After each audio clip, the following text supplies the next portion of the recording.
Bueno, vamos a hablar de Petroperú. ¿Y por qué? Porque todo lo que suceda con Petroperú depende de nuestros bolsillos. Y cada vez el hueco de nuestros bolsillos está creciendo, ¿no? Entonces hay que estar muy atentos a lo que ha ocurrido. Desde el miércoles de esta semana se sabía que algo iba a haber. ¿Se rescata, no se rescata? ¿Está en quiebra? ¿Quiénes van a ser los integrantes de este nuevo directorio? Y ya ha salido un decreto de urgencia 13224 que, según el presidente del Consejo de Ministros, va a garantizar la estabilidad financiera de Petroperú. Pero bueno, acá tenemos justo a un especialista, el señor Anthony Lau, especialista en energía, que creo que esto de que está garantizando la estabilidad financiera y el suministro de petróleo en todo el país no es del todo cierto. ¿Cómo está? Muy buenas noches. Gracias por acompañarnos. Gracias, Verónica. Encantado. Bueno, cuéntanos, hay una serie de detalles que de repente poco a poco podemos ir explicando al público. ¿Qué es lo que está sucediendo con Petroperú? Ahora sí ya se va a reorganizar y vamos a estar mejor, no va a haber tanto gasto, porque en los últimos años, no sé, creo que la cifra es como 6.000 millones de dólares. O sea, no 6.000 millones de soles, 6.000 millones de dólares. O sea, que a ese monto multiplíquelo por 3.87. Es un montón de plata. Es un montón. Es un montón de plata. A ver, Petroperú, desde que alguien tuvo la brillante idea de ir con la refinería de Talara... Hacerla, ¿no? Recordemos, esto fue en el gobierno de Ollanta Humala. Uno de los grandes promotores fue Ollanta Humala, Humberto Campodónico y algún par de... Pero empezó con Alan, creo, ¿no? No. Esto fue con Humala. Ya. Esto fue con Humala, la decisión se tomó con Humala. Es más, se saca una ley en el Congreso, que fue la ley 3130, donde se autoriza para que Petroperú haga la inversión de la refinería de Talara. En esa ley se dijo: Petroperú deberá de tener hasta el 49% de su accionariado privado. ¿Por qué? Lo que se buscaba era ponerle una suerte de candado a Petroperú, decir, ya, ok, haz tu refinería, haz tu sueño, hazlo realidad, pero ten un control privado para que efectivamente los recursos que se vayan a destinar a esa refinería efectivamente sean los que son y no más que eso. ¿Qué pasó? ¿Qué pasó? Que no se cumplió nunca esa disposición de la ley. O sea, la ley ya hizo de todo. Por supuesto. Con la plata. La plata se hizo lo que sea. El proyecto original costaba 1.200 millones de dólares. Hoy día sabemos que cuesta más de 6.000 millones de dólares. Es decir, ¿qué ocurrió para que esta refinería pase a costar casi 6 veces el valor original?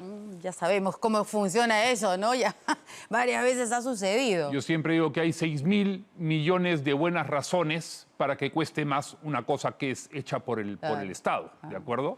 Entonces, para poder dimensionar un poco esto, yo decía, con 6.000 millones de dólares, que es lo que hemos gastado en Petroperú, podríamos haber construido un hospital de primer nivel, no uno de segundo nivel, de primer nivel en cada uno de las regiones del Perú. Claro, es que no hablemos de 6.000 millones de dólares, hablemos de eso de soles, porque en dólares, no, de repente se confunde y no, es demasiada plata. Es que si es en dólares estamos hablando de casi por 4, estamos hablando de 20 y tantos mil millones de soles. Imagínese. Es una locura lo que ha ocurrido. Es de comunal. Y todo el mundo hablaba de que estaba en quiebra. De hecho, expresidentes de Petroperú lo han dicho, no sé, el último año, está en quiebra. O sea, en realidad es una empresa que está en quiebra. Y decían, bueno, ¿ahora qué va a pasar? Porque duró solamente unos meses este directorio que ha renunciado y tenían como cierta idea de lo que podríamos hacer, ¿no? Pero renunciaron, hoy no tenemos directorio. No tenemos a peruanos que amen al Perú, como decía la señora presidenta. El directorio que ha renunciado es lamentable porque honestamente había gente sumamente capaz, sumamente técnica, independiente del poder político, que eso es clave para que una empresa pública no sea pues un botín, ¿correcto? Y lo que hemos visto con Petroperú es que es un botín. Y hay que llamar las cosas por lo que son. Este directorio le avisó a este gobierno, no al anterior, no al trasanterior, a este gobierno en mayo lo que se tenía que hacer. Hemos esperado junio, julio, agosto, septiembre. Y solo frente al ultimátum que le da hace escasamente una semana y algunos días más ese directorio que renuncia, es que emiten este nuevo decreto de urgencia, que dicho sea de paso, no es el primero. Ya les había dicho, tuvimos una ley De ahí sacamos el decreto de urgencia 010-2022, el 023-2022, el 004-2024 y ahora el 013-2024. ¿Qué hacen todos estos decretos de urgencia? Le dan plata a Petroperú. ¿Plata de quién? Eso, por favor.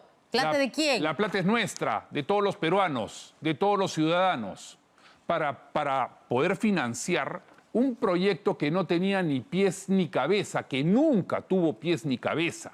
Y hoy día nos está pasando las consecuencias de ello. Pregunta, ¿no es mejor hacer hospitales? ¿No es mejor dotar de agua potable? ¿No es mejor pagarle mejor a la policía? ¿No es mejor construir carreteras? ¿No es mejor llevar electricidad a la gente que estar financiando un despropósito? Bajo el supuesto, y esto es lo que nos han ido vendiendo, si uno empieza a leer las exposiciones de motivos de cada uno de esos decretos de urgencia, siempre va a encontrar alguna joya.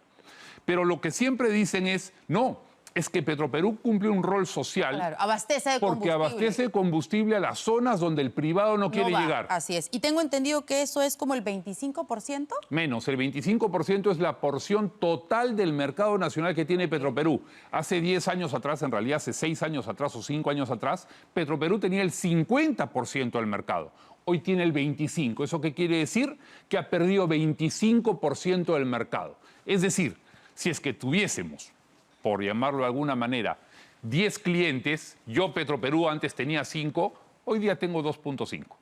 Esa es la realidad de Petroperú. O sea que ese 25% no es que en ese 25% ayuda a todas estas personas, no, sino que compite con otras también. Compite con exclusividad, o sea, porque si desaparece Petroperú, que después vamos a hablar de eso, porque ya el ministro de Energía y Minas ha dicho que eso no se puede poder hacer, si desaparece Petroperú, van a haber millones de peruanos que se van a quedar sin combustible. No, no es verdad, tampoco es cierto. La realidad dicta que en el momento en que Petroperú comienza a perder participación en el mercado, rápidamente otras empresas, privadas en general, son las que han ocupado ese espacio y no nos hemos visto desabastecidos ni un solo día de combustible. Puede que tengamos un bachecito o un hipo si es que el día de mañana, digamos, por arte de mandrake, desaparece Petroperú. Pero lo real es que en el momento en que se abre un espacio, otro lo va a venir a ocupar y lo va a ocupar de manera más eficiente. Segunda falacia que nos cuentan. Si es que solamente es para abastecer aquellas zonas alejadas donde no llegan los privados, entonces hagamos una suerte de mini Petroperú que solamente se dedique a atender a esa población vulnerable que no tiene acceso a un combustible porque un privado no está dispuesto a suministrarlo, a ir. Pero la reducimos de manera chiquita, con lo cual nos evitamos tener que estar gastando 20 y tantos mil millones de soles en una empresa que claramente no está funcionando. Ok, ahora, con este decreto de urgencia, recién nomás, que me imagino que va a haber mucha cola a lo largo de esta semana, dice que se va a reducir los gastos en 10% hasta fin de año y luego en 30% para el 2025, que van a vender los inmuebles, que va a haber una reestructuración con un Chief Transformation Official que va a ser privado, ¿no? O sea, y después habla de ampliar operaciones con garantía de endeudamiento, capitalizar el apoyo económico y el mes va a subir un préstamo por 800 millones de dólares. Todo esto es en dólares, por si acaso. ¿Qué cosa no nos están contando o hemos olvidado?